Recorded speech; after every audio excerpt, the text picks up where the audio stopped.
Bismillahirrahmanirrahim. Assalamualaikum warahmatullahi wabarakatuh. Perkenalkan, nama saya Nur Istifia Mukobombang dari Universitas Negeri Gorontalo, jurusan Kimia, Prodi Pendidikan Kimia kelas B. Baik, di sini saya akan membahas tentang proses pemurnian atau Boyer-Kriegler dan proses peleburan Al-Herold pada alumina. Yang pertama di sini adalah proses pemurnian Boyer-Kriegler. Dalam proses pemurnian ini ada 4 tahapan, yaitu degustation, classification, precipitation, and calcination. Dimana yang pertama yaitu degustation, dimana pada proses degustation atau pencernaan dari biji bauksit yaitu dengan cara dihaluskan menggunakan sieve sampai menjadi halus, lalu dipanaskan, di mana di kondisi ini dipertahankan untuk waktu mulai dari setengah jam. Untuk beberapa jam, soda api dapat ditambahkan untuk memastikan bahwa semua aluminium yang mengandung senyawa dilarutkan. Kemudian bubur panas yang sekarang menjadi lautan natrium aluminat melewati serangkaian tangki flash yang mengurangi tekanan dan kembali panas yang dapat digunakan kembali dalam proses pemurnian. Pemurnian yang kedua yaitu dengan cara classification, yaitu di mana pemotor tak larut yang terdapat dalam suspensi kemudian dipisahkan dengan menyaring dari kotoran padat. Selanjutnya didinginkan di heat exchangers untuk meningkatkan derajat jenuh dari alumina terlarut dan dipompa menuju tempat yang lebih tinggi yaitu precipitator slide untuk proses purification atau pengendapan.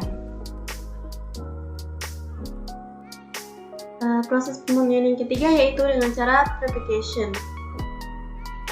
Selanjutnya alumina diendapkan dari filtratnya dengan cara mengalirkan gas CD dan dengan cara reaksi yang terjadi adalah yang mana yaitu 2Na AlOH 3 kali ditambah dengan CO2 yaitu akan menghasilkan 2AlOH 3 kali ditambah dengan Na2 CO2 ditambah dengan H2O.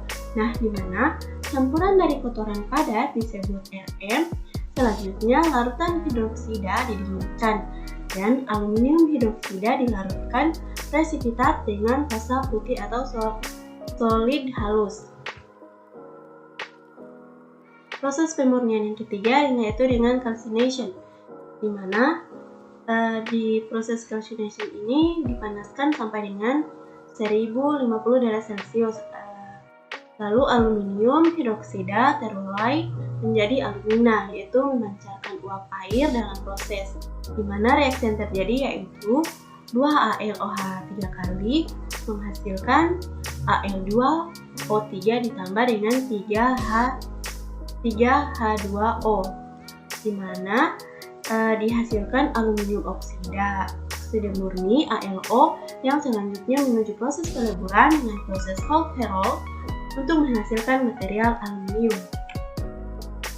Selanjutnya itu proses peleburan Al-Herold, di mana dalam proses Al-Herold aluminium oksida Al2O3 dilakukan dalam lelehan kriolit Na3AlF6 dalam bejana baja berlapis grafis yang sekaligus berfungsi sebagai katode, sebagai anode, di mana digunakan batang grafit.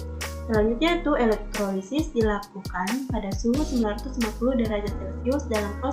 Dalam proses elektrolisis dihasilkan aluminium di katode dan di anode terbentuk gas O2 dan CO2. Aluminium yang terbentuk berfasa cair dan terkumpul di dasar wadah lalu dikeluarkan secara periodik ke dalam cetakan untuk mendapat aluminium batangan. Nah, jadi selama elektrolisis anode grafis terus-menerus dihabiskan karena berreaksi dengan O2 sehingga harus diganti dari waktu ke waktu.